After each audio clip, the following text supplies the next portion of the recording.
Two senior CIA agents believe they were targeted with a sophisticated microwave weapon while they were visiting Australia late last year.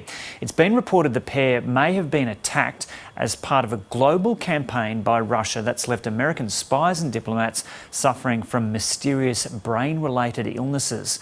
Political reporter Noor Hayder joins us now from Parliament House in Canberra. Noor, g'day. Yeah, pretty bizarre story. Take us through what's happened.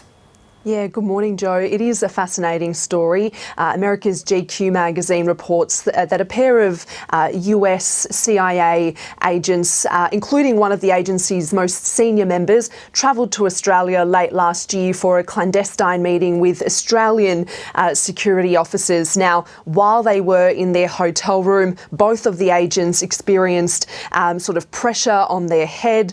They reported hearing a strange noise and a ringing in their ears. Both of them also became nauseous and dizzy. Now, their symptoms are consistent with what's known as Havana syndrome.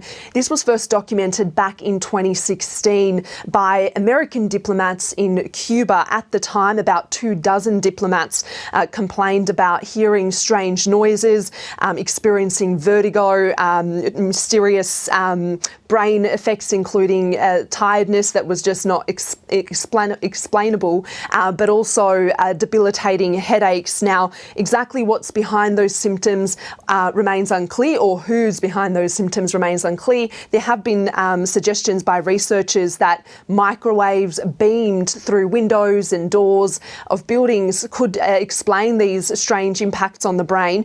An investigation by the CIA reportedly placed two Russian agents near this hotel in Australia where the two CIA agents were staying. This same phenomenon has occurred elsewhere around the world, not just in Australia or in Cuba. It's been reported in China, in Poland, London and Taiwan.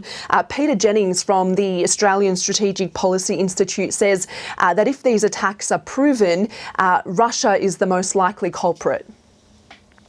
I think what we are seeing here is something that is most likely from the Russians, who seem to, frankly, care almost nothing of the consequences of aggressive intelligence actions.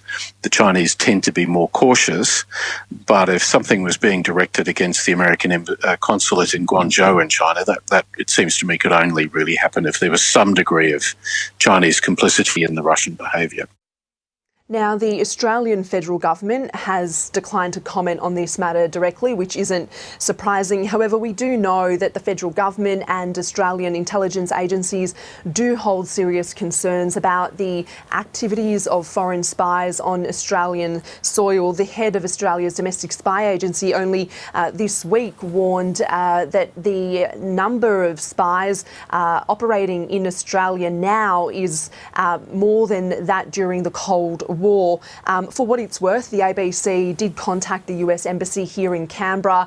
They declined to comment and referred us to the CIA, which is yet to respond. GQ magazine does, however, have a response from Russia's foreign ministry, or a spokesperson from Russia's foreign ministry. They've reportedly said that they wouldn't confirm whether these victims experienced an acoustic attack, paranoia or Russophobia, and they say that that's a question for doctors.